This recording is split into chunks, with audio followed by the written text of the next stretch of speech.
All right.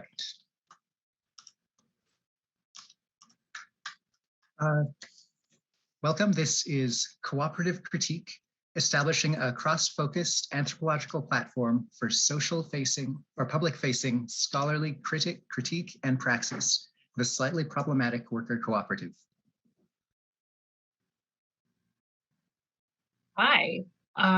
So we'll set the stage with, I think we already had a lot of good conversations in the last, I don't know, today about the pandemic and how it affected all of us, and how we experienced it specifically through the lens of anthropology, meaning that while the virus definitely caused a lot of problems, us anthropologists are saying that it also revealed and exposed a lot of problems so that it's not as easy to ignore anymore. And on top of a global pandemic and an earth-shattering civil rights movement, our specific cohort, the class of 2020, we're just having to reimagine what our careers will look like, because anthropology just looks completely different than it did when we started our classes 3 years ago. And so we're just trying to roll with it. And I think there was also, looking at these, pretty remarkable times that we've been coming through, there was an increased need for anthropological critique, or at least it felt like there was. And so coupling that with the fact that the career paths that we'd mapped out didn't necessarily exist in the same way, it really encouraged us to kind of try to think outside of the box and come up with a creative solution to these circumstances.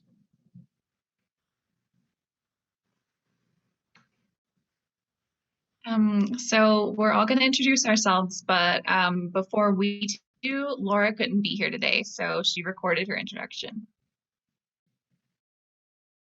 Hi, I am Laura Hughes, and I am a museum anthropologist and the editor-in-chief here at Slightly Problematic. I hold a Bachelor of Science in Sociology and Anthropology with a minor in Native American Studies from the University of Nebraska at Omaha, and a Master of Arts in Anthropology with a concentration in Museum and Heritage Studies from the University of Denver. My research is concerned with understanding how we know what we know at both the individual and societal level, with a specific focus on museum representation. I critically examine the ways in which museums and other institutions aid in perpetuating settler colonial agendas, and how practices of representation hold power in shaping how we understand the world around us. I am further interested in researching and understanding practices of Indigenous sovereignty in political, social, cultural, and economic contexts to better understand how to respectfully navigate Indigenous knowledge and work to incorporate those systems into critical methodologies. As a white woman, it is incredibly important to me to constantly practice self-reflexivity and question how my own bias has influenced my understanding of our shared humanity, and how to use my research to encourage other white folks to do the same. It is important that we as white people recognize that while we are not responsible for the actions of our ancestors, it is our responsibility to actively engage in work that exposes systems of white supremacy and to support and uplift our BIPOC communities through actions informed by the needs and desires of those communities. As we work to rewrite the story of America's past and present, it is imperative that we do work that allows us to see that story through the lens of communities who have been systematically erased, minoritized, and marginalized through unequal power relations created by white supremacist institutions.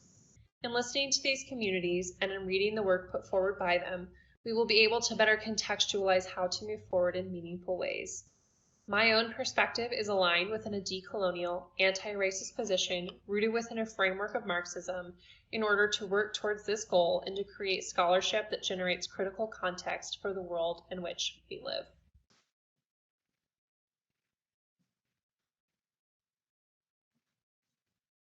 And I'm Lucor Jordan, and when we were first brainstorming about this platform being a stage to build conversations around the topics in anthropology that were meaningful to each of us, I had a couple of thoughts. I'm passionate about food, and while I'd love to just chat about what people eat, ate, or will eat later, I think I realized that I'm more passionate about being a good guest as a researcher. And to me, this idea of being a good guest means more than just endeavoring to try to learn social mores or to put in good hard work when invited to, or to intrude with discretion upon the social and personal lives of members of the communities who have allowed you to enter. Being a good guest draws very heavily upon the early lessons that Jack, who everyone knows, taught us about being an applied anthropologist and endeavoring to do no harm, even at the expense of scholarly interest or professional ambitions. But in graduate school, my assumptions about what good anthropology looked like were really shaken in a good way by an introduction to Indigenous feminist critiques of anthropology. An awareness of how settler colonialism continues to be privileged and to exert monopoly control over what research looks like and what knowledge creation ends up being, ended up becoming a passion of mine to continue with. And I've been particularly moved by Eve Tuck and Kucha Riesling-Baldi. But I'd like to also acknowledge that, the extant scholarship in Indigenous feminist critiques is quite broad, and I don't want to exclude anyone just because I've been personally focused on those two the most. And in concert with this, I want to problematize the creation and ownership of knowledge as within Western academics. And I want to challenge this idea of the Edic anthropologist expert who's intimately linked to research, but also to being the arbiter of harm who pens narratives of broken and needy communities in the process of negotiating recompense within paternalistic colonial structures. And yeah, I hope that in doing this, I can encourage other applied anthropologists emerging into the field to really geek out on applied research ethics and think of them beyond the realm of the minimum standards set by the AAAs or institutions, but rather something that's never good enough and can always grow.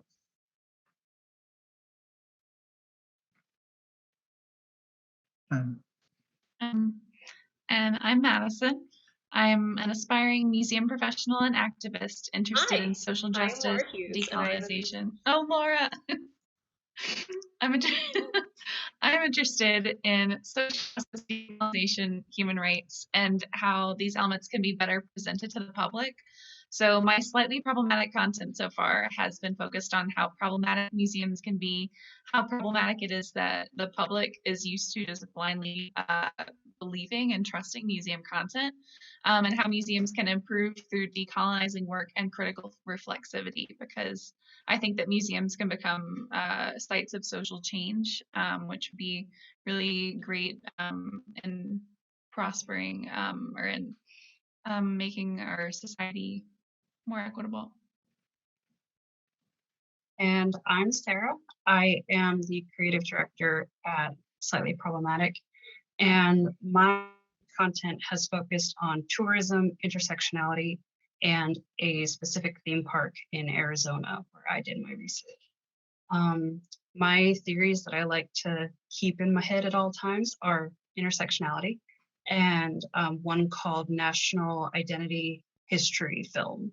That's like all put together. And it's the idea that we make media, movies, TVs, in our collective image of ourselves, and then that becomes our shared history, and it's just this ongoing cycle. And so when your collective memory is also your movies, you have some responsibility to just do it right, make sure that it's good memories and responsible memories that you are creating for yourselves as a nation.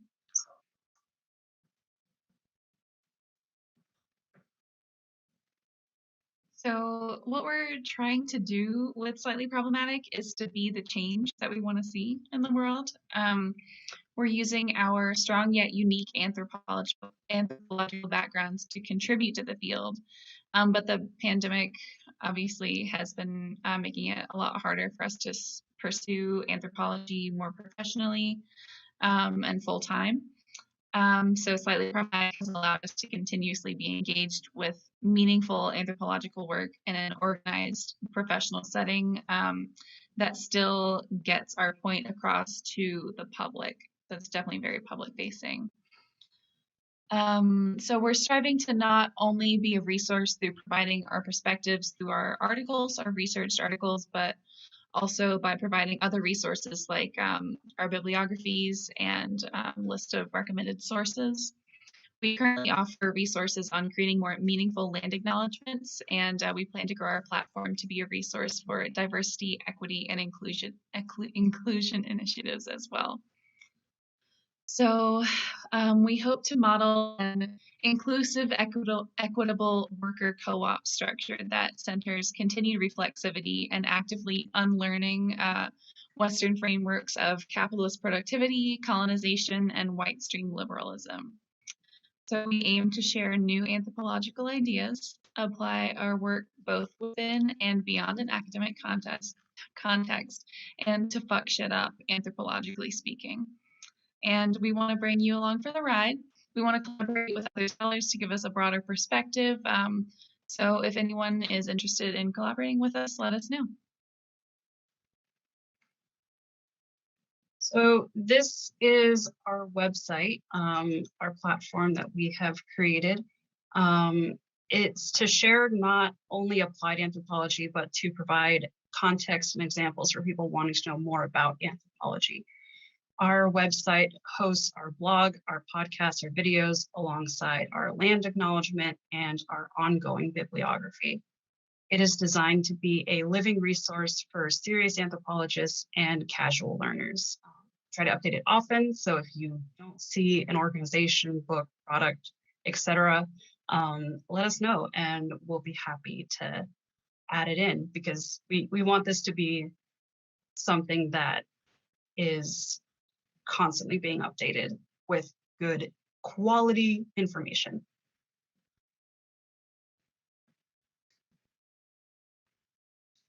And so after kind of touching on that we want to start a worker cooperative, what is a worker cooperative? So a worker cooperative is a business, but it has a commitment to a flat power hierarchy and utilizes situational leadership, which means that while someone might be decided to be in charge of certain situations, it doesn't change their intrinsic value or control within the organization. And this also means that profit is controlled collaboratively and that all other business decisions are also democratically embarked upon. So this kind of reflexively means that social, environmental, and political issues that are important to individual worker member owners end up being represented in the day-to-day operations and long-term strategies of a worker cooperative. And according to Democracy at Work Institute, there are somewhere between 465 and 800 worker cooperatives that employ about 7,000 employees. And so I think you can tell by the discrepancy in the numbers, there isn't a lot of attention to worker cooperatives, because despite the fact that they're capitalist enterprises under a capitalist system, you know, they can operate under other political systems as well, but they're often kind of flagged as being communist or socialist nonsense. And so they tend to be ignored. And I think it's also to kind of problematize the idea of the cooperative movement in the United States and globally. And so in the US, a lot of times when we talk about the co-op movement, we think about the white rural context. And that ends up erasing a lot of the traditions of social economy and cooperation that exist in a lot of different non-Western societies. And I'll speak primarily to the African diaspora because that's where I've done most of my research. But two authors, Carolyn Shanez Hossein and Jessica Gordon-Nembhard, have written extensively about cooperation within the African diaspora and kind of linking it to Indigenous African cultural survivals that have kind of continued to express themselves throughout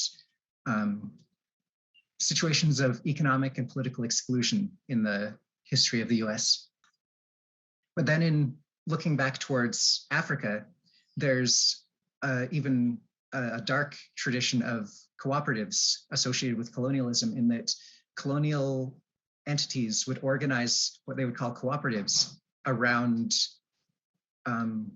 creating more intensified agricultural production for export commodities. And these co-ops were involuntary. There was no local control. They were very extractive in nature. And this is kind of why the contemporary co-op movement utilizes 7 basic guiding principles to let you know when your co-op is in turbulent, dark territory. And so first, open and voluntary membership. No one should be coerced or unduly blocked from membership. Democratic member control. Member economic participation. Education, training, and information. Co-ops are constantly teaching from within and sharing their knowledge without. And cooperation among cooperatives. They're not trying to create closed circuits of power, resource, or privilege. They're trying to find ways to create mutually beneficial relationships. And then there's also the concern for community, which kind of echoes this.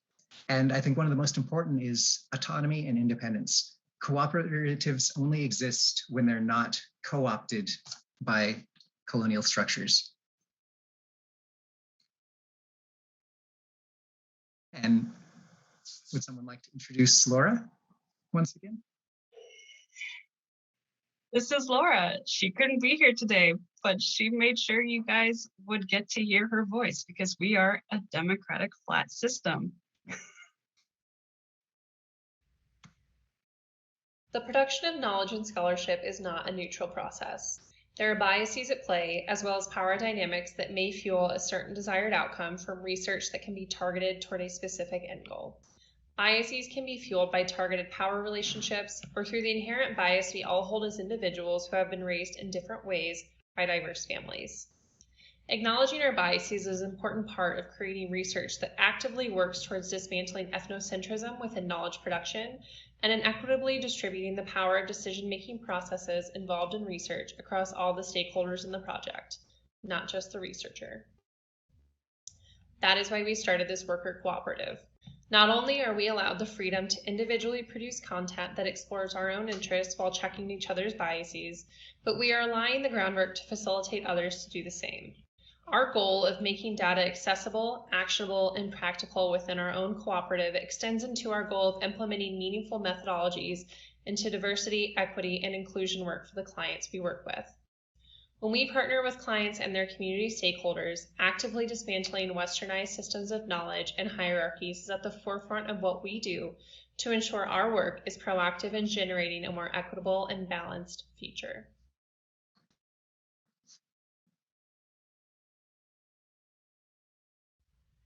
The production of knowledge and scholarship.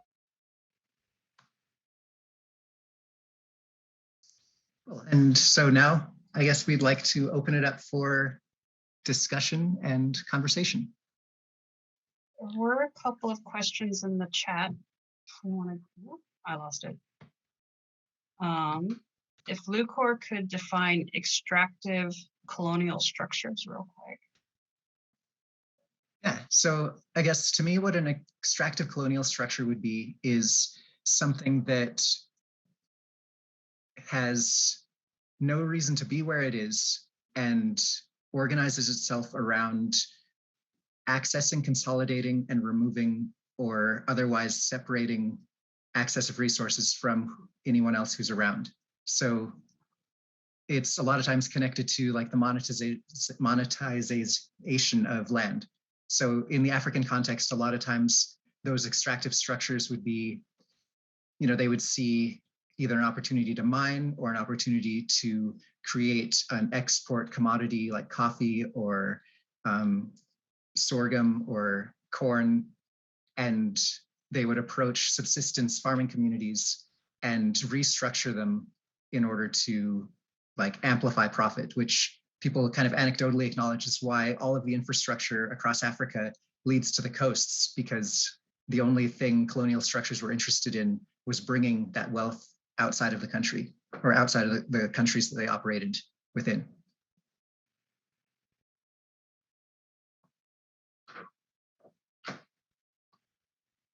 But I think there's a lot of analogy to academia. that anthropologists for generations have treated knowledge very much like a commodity that could be taken from where it is and then claimed as their own and turned into profit and power.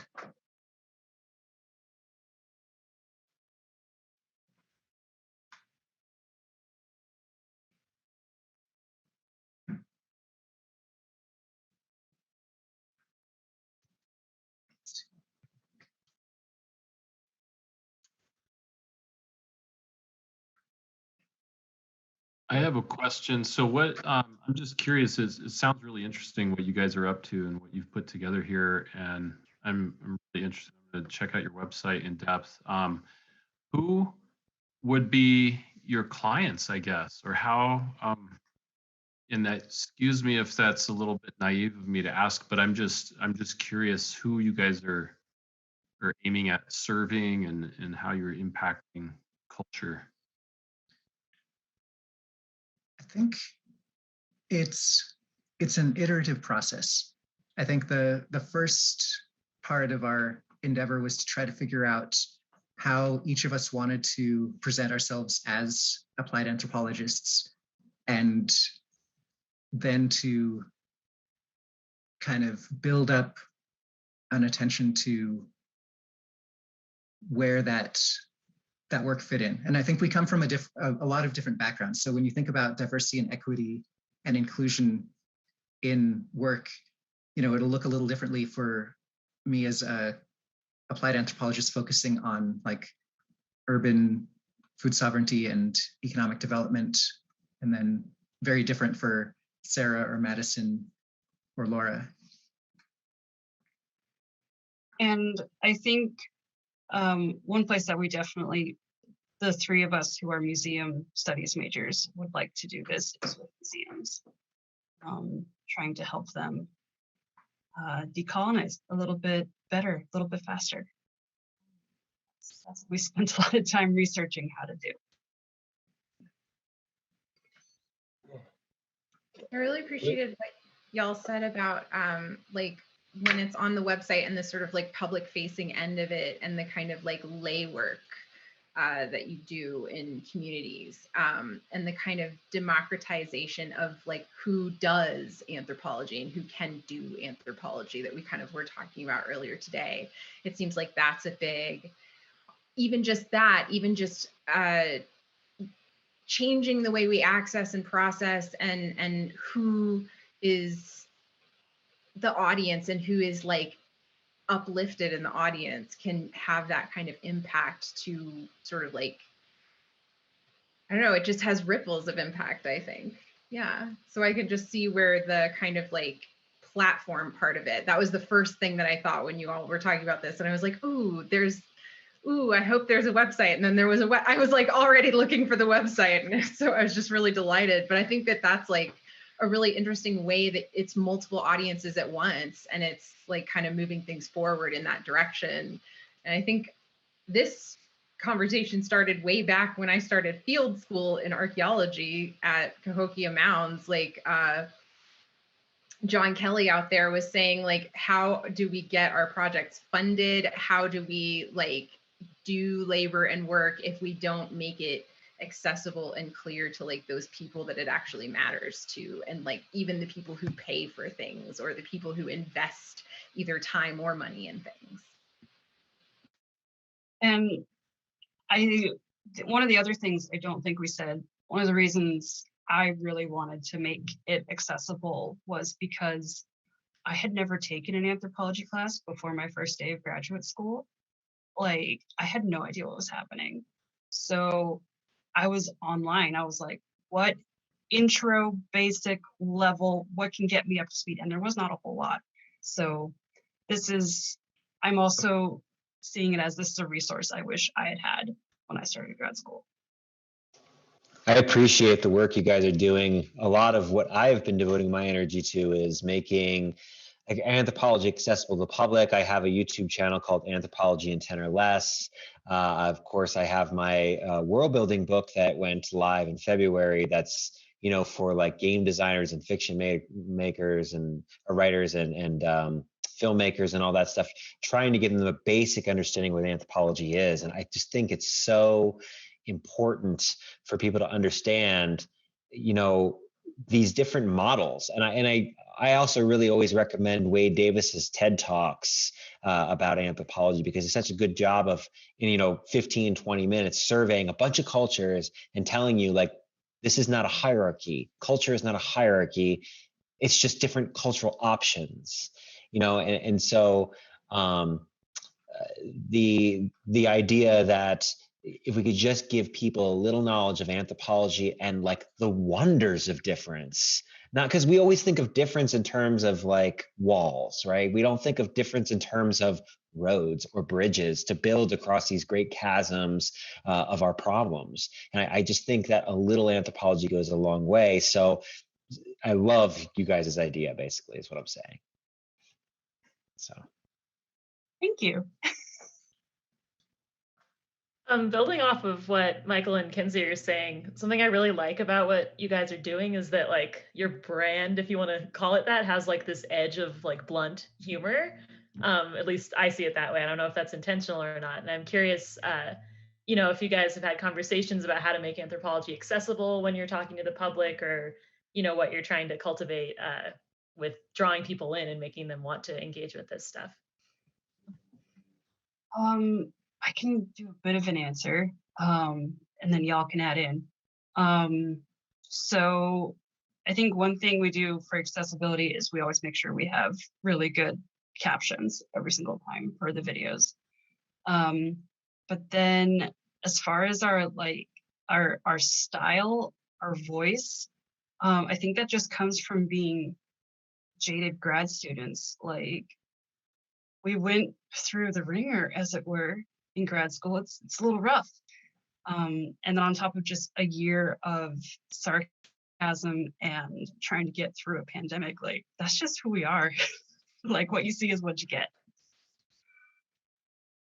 Yeah, and I think about, if you've ever watched Last Week Tonight with John Oliver, he covers these dark topics or extraordinarily frustrating topics, and it's humor that makes it so much more accessible, that makes it like, okay, it's okay to laugh because this thing sucks, but it's good also to learn about it. And I'm a big believer also in using humor and, and witty things to try and soften the blow for people. Because, one thing that I remember a lot as an undergrad is, my God, I just came from 2 anthropology classes in a row. I need a drink, because there's so much stuff going on in the world, and they're important issues, but it's hard to digest all that stuff all the time. And putting it in an accessible package that's humorous is very helpful in that regard.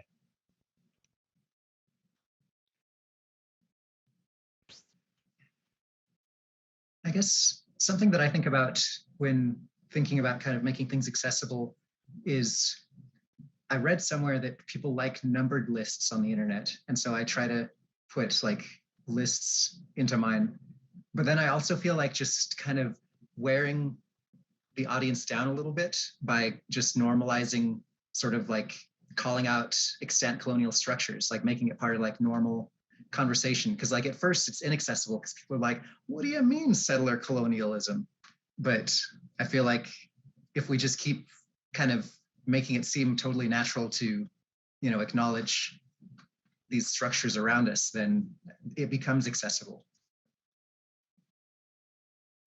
And I think that's also, like Sarah said, coming from grad school, I feel like I just learned so much of what we need to fix with the world, and that anthropologists are uniquely qualified to fix, but we're not being hired to fix.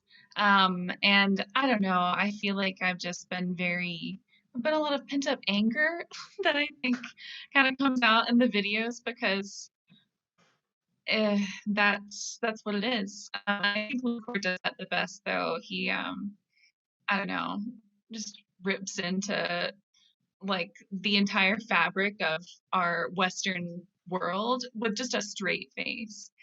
I love it.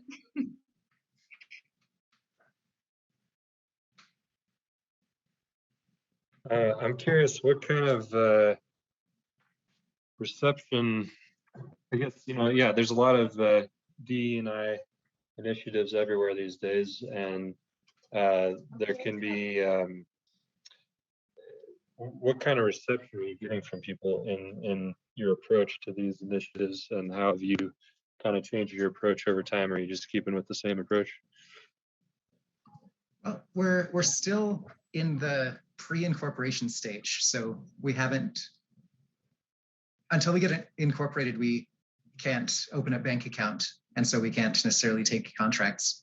But we're planning to tackle that over the summer, and we'll have treated this first season as a period of branding ourselves and creating a space for the conversations.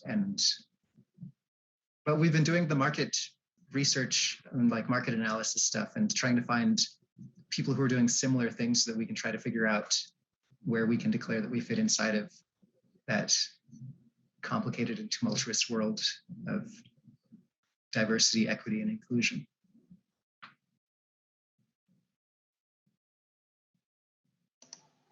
Are you guys incorporation? Are you doing full incorporation? Are you doing LLC, or what are you doing? Because an LLC is, I mean, that's a couple of hours to set up one of those. It's really not terribly taxing and not expensive.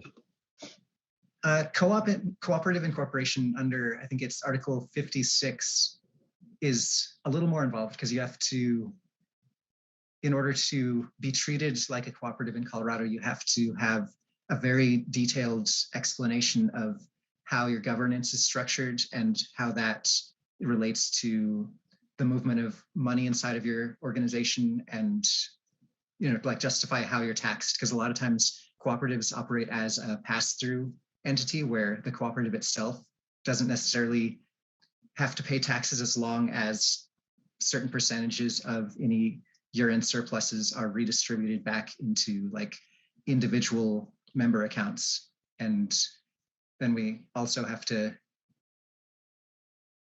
I mean, the other part is just something we can finish on our own, but we have to do our bylaws, which is a similarly interesting and complicated thing. But I've learned that you can draw comics to communicate things that are hard to communicate with words. Like, it's not uncommon for cooperatives to have little doodles and cartoons in explaining who they are and how they do what they do. I had no idea. Sorry. Go ahead. Prohibit. Almost seems like the state's trying to prohibit the development of cooperatives. Imagine that. Yeah, and especially when you think about most of the funding to help with the legal support is for cooperatives who have been in operation for a year or more. So there's state money to help you if you've already gotten past the point where you need support. Boy, that sounds like the way, doesn't it? So we are thinking of taking the alternate route, which is incorporating as an LLC and then transitioning, which is something a lot of cooperatives end up doing, I think, kind of for those reasons.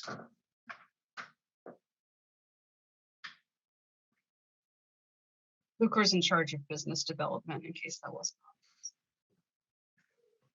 Sounds like you put a good person in charge of that.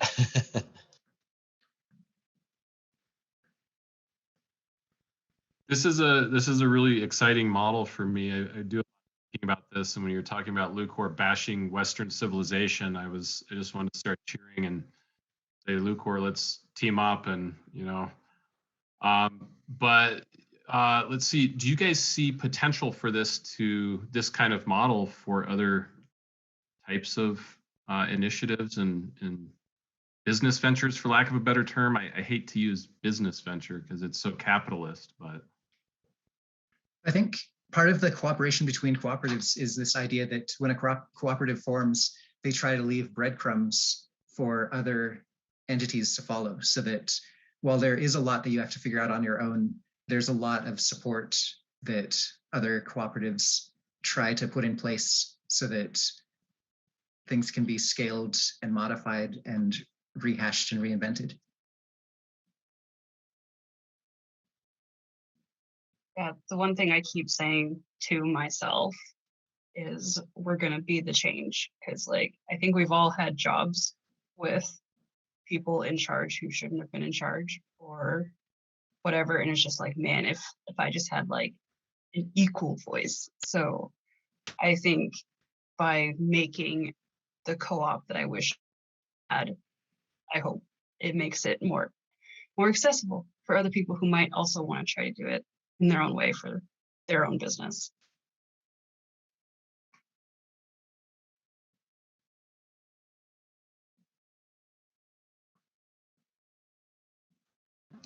Got about 7 minutes here for discussion. What other questions do people have?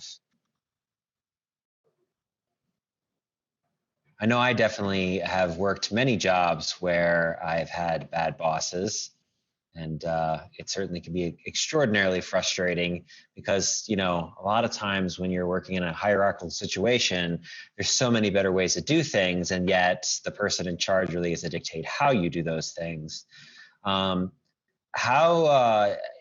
So obviously with cooperatives, one of the things is decision making can be a long process. Have you are you doing a full consensus model, or are you doing a more of a democratic majority rules kind of model in your situation?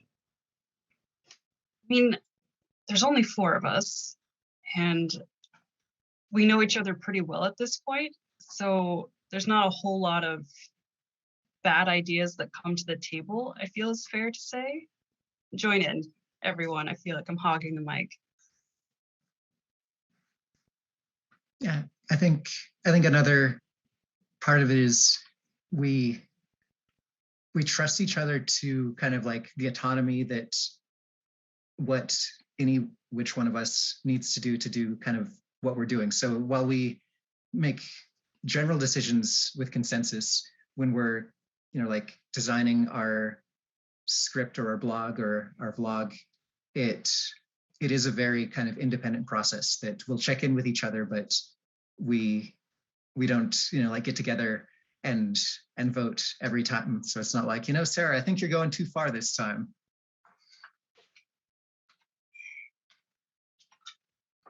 But I think going back to those like structures of domination and kind of like the challenges of democratic decision making, I think it's important to think back to like our early experiences in like middle school, high school, getting into the workforce, where we learn to accept these structures of domination upon us. Like we, you know, get used to swallowing our pride, or, you know, like holding back words because we are afraid of retribution.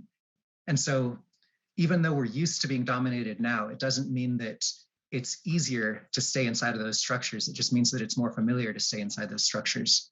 And so especially in moving into those cooperative spaces, the biggest challenge that looms for co-ops is when the decisions become personal enough that the only answer is a compromise that one or more people don't like. And when you're in a domination structure, it's just simple because whoever's dominating you can say just because. But when there isn't that space, that's when a lot of informal kind of embodied power dynamics end up coming into play, where, you know, you try to create a democratic space, but then when it comes down to compromising, then it becomes kind of like, it can become a situation where there's subtle power dynamics at play that either like silence or marginalize or factionalize. And so it's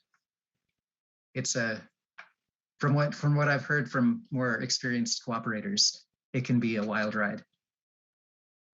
You mean you have to be more mindful?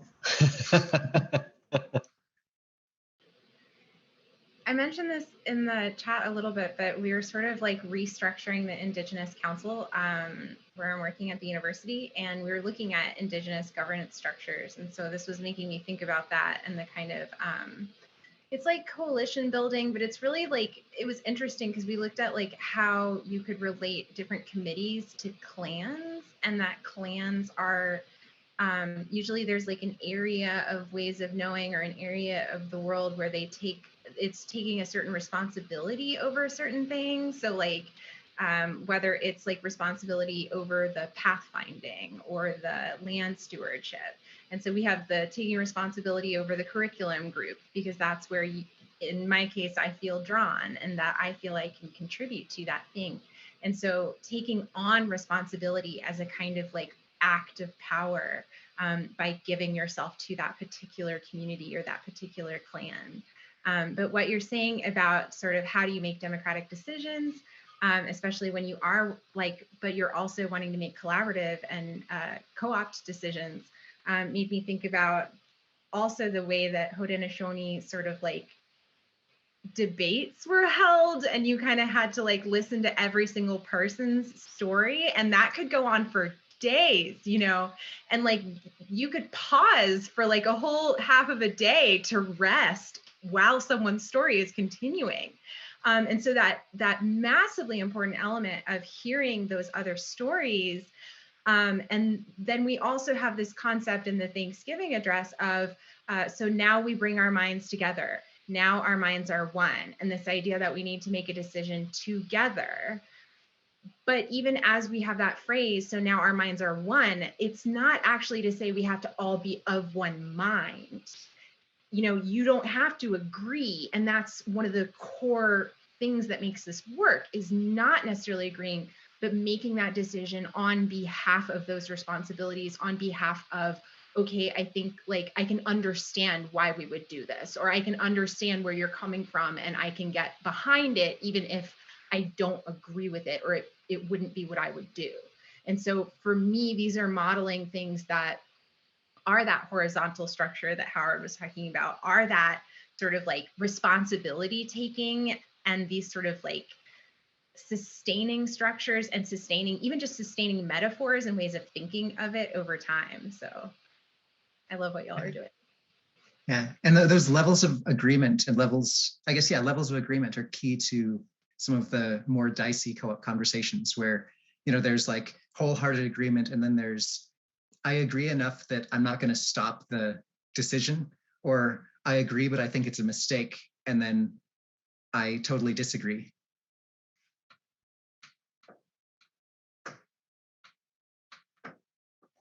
Yeah, and that's a different kind of, I mean, that's a completely different arena for work, right? I mean, we're not used to that. That's a tough thing to navigate in this culture, because we're used to one person making the decision, right? And this goes back to like Pedagogy of the Oppressed with Paulo Freire's work, and that was a part of my master's thesis in looking at community-driven theater as a means of combating some of these narratives and equalizing representation and stuff, and to have those kind of conversations. It was fascinating to watch the theater, working with the theater troupe, because they do everything with consensus, and to see that process where people are like, look, I don't like it, but I understand it. So, okay, let's do this thing. That's such a completely different and wonderful thing that humans can do, and that you can take this time to understand this person's context, to understand this person's stories and their conditions of their life, and say, I don't agree with you, but I'll work with you. That's like a beautiful thing to do with people, rather than just, I don't like it, so I reject it out of hand.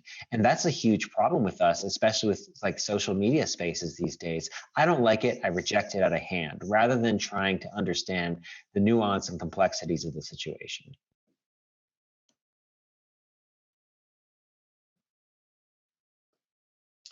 If I may, go ahead. I was just going to say, we're actually transitioning now into Howard's poetry workshop, but final thoughts, absolutely, Ted, go ahead.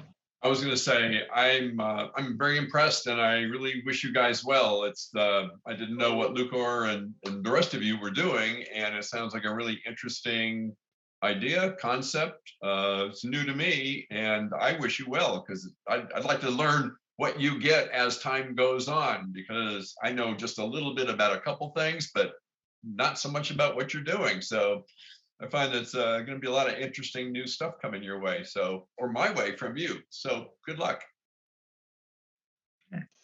And definitely always keep in mind that we're open to collaborations. And so if you have something that is burning inside of you to share, we'd love to connect on that. All right, a great presentation. I loved having the space to discuss all of this stuff, so I appreciate that. And best of luck with your project. And, I'm sure several of us here will be willing to collaborate with you guys on stuff. So, and definitely maybe bring this stuff back up at Ghost Ranch, where we can have, much more intensive and further conversations about collaboration. I'm also in the process of getting a kind of career workshop going for Ghost Ranch. So you may be really beneficial. We were talking about a 4 fields kind of workshop with, I think it's Napa, where I was talking to recently. So that might be a perfect space for you to talk about, more of this stuff. So let's bring this up again. And